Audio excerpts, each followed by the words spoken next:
Good afternoon. Today I'm joined by Fire Chief Mike Stratner and Police Chief Jeff Jedrusik to provide important information to the residents of Westland. In response to Governor Whitmer's signed Executive Order 2020-05, which prohibits assemblies of more than 50 people in a shared space, and in the interest of public health and safety, we have made the decision to close Westland's administrative offices to the public as of close of business March 18th. This closure includes City Hall, the Jefferson Barnes Center, the Mike Madonna Arena, the Senior Friendship Center, the Westland Public Library, and the 18th District Court is still going to be open on a limited basis. We recommend calling ahead or checking the city's website before visiting the court. There will still be some employees physically working at City Hall to ensure that essential services continue. Your trash will still be picked up. The Department of Public Service will still be doing the things necessary to keep our roads and sewers operational. Here at City Hall, we have adjusted the schedule of our workforce so that the day-to-day operations can still continue. You are encouraged to visit cityofwestland.com for online services and contact information for the various city departments. On our website, you can see a comprehensive list of all the different ways that you can continue to do business with the City of Westland. City staff will be responding to emails and voicemails as quickly as possible. There are also 2 drop boxes located out in front of City Hall for residents to drop off payments and paperwork, which will continue to be checked daily. Essential government services that will continue include public safety, animal control, utilities, sanitation, the housing and building departments, and finance. This is in line with the recommendations of the Governor's Office as well as the CDC. Now I'd like to have Chief Stratner, our COVID-19 Emergency Preparedness Coordinator, say a few words. Thank you, Mayor. The Westland Fire Department is going to continue operating as normal regarding our emergency response operations. You can rely on our 911 system to provide the level of service that citizens have come to expect and deserve. However, our administrative offices will be having some slight changes.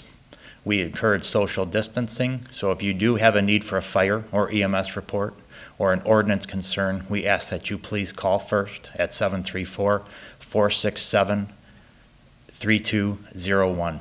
And as a reminder, for those of you watching at home, please keep our 911 responders in mind. Our 911 call takers have been pre-screening callers to look for signs and symptoms of COVID-19. Our police, fire, and EMS crews will still respond as normal, but being able to answer some simple questions the 911 caller will ask you will help our responders better prepare for any emergency. Thank you. Thanks, Chief. Next, I'm going to ask Police Chief Jeff Jedrusik to talk about how the recent developments have changed the way his department is operating. Chief. Thank you, Mayor. So the Westland Police Department is going to begin following an essential service public safety model. At this time, we are still going to keep our police department lobby open. However, we're going to make some changes for the safety of our employees and also the residents that need police service. The idea of this is to reduce some of the opportunities for exposure and for virus transfer. Here are some of the changes that we're going to make in order to kind of keep us all together safely.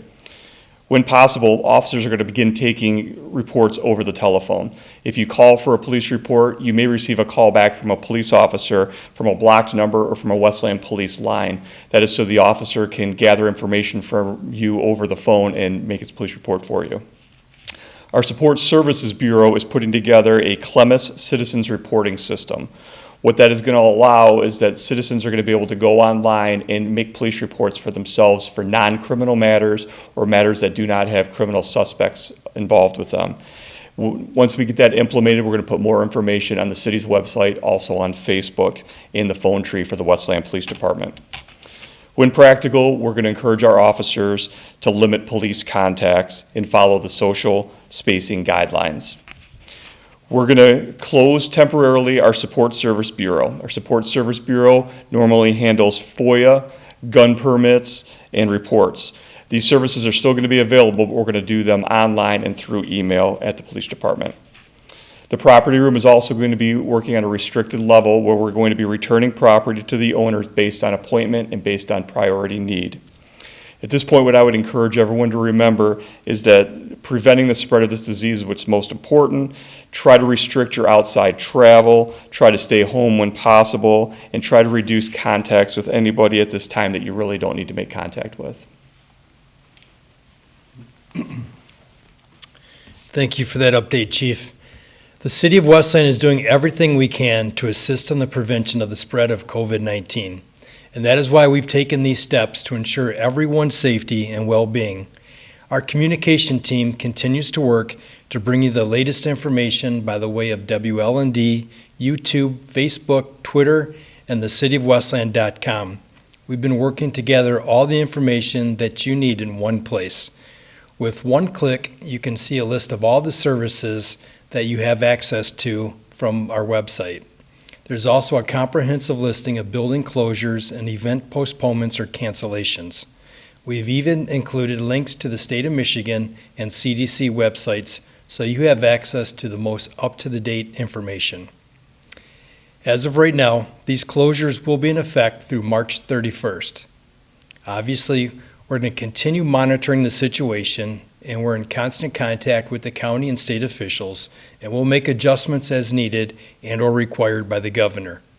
We will continue to update residents as developments happen.